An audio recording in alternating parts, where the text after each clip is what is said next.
सर्लक्कै काँचुली फेर्ने हो। सर्लक्कै काँचुली फेर्नका लागि भनेर नेपाली जनताले हामीलाई त्यो अभिमत दिएका हुन्। हामी कानुन बनाउन आएका हौं।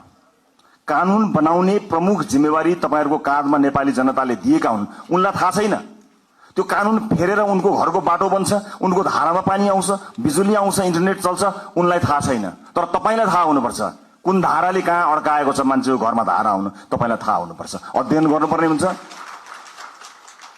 त्यसकारण यसपटक यो शक्तिको दौडधूप यताउता यसलाई भनेर हुन्छ कि उल्ला भनेर हुन्छ कि यसो भेटेर गएर फोटो खिचेर हुन्छ कि यो पसल बन्द गर्नु होला साथीहरु। म आज अलिकति तितो कुरा गरिरहेको छु तपाईहरुलाई।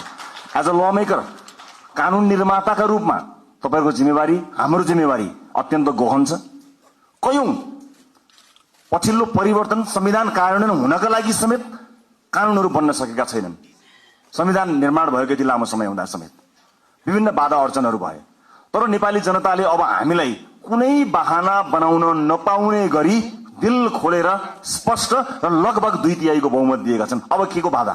अब केले अड्काउँछ हामीलाई? अब अड्काउने भनेको तपाई हाम्रो नियतले मात्रै हो। र अर्को कुरा, धेरै लामो अनुभव त मेरो राजनीतिमा रहेन।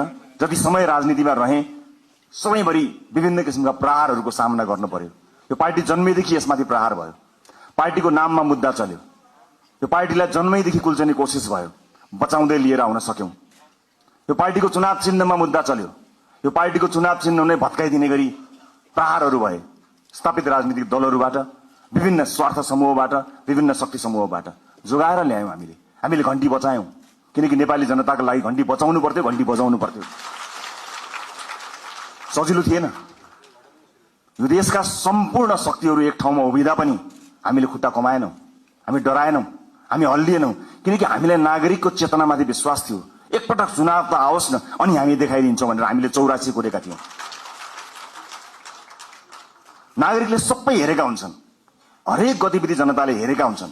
जनताको चेतनालाई कसैले चुनौती दिन्छन्, जनता नै खराब भयो कि भनेर चुनौती दिन्छन्। होइन, यदि त्यस्तो हुन्थ्यो भने अघिल्लो चुनावमा हामीलाई 20-21 सिट होइन एकैपटक 2/3 दिन सक्थे जनताले।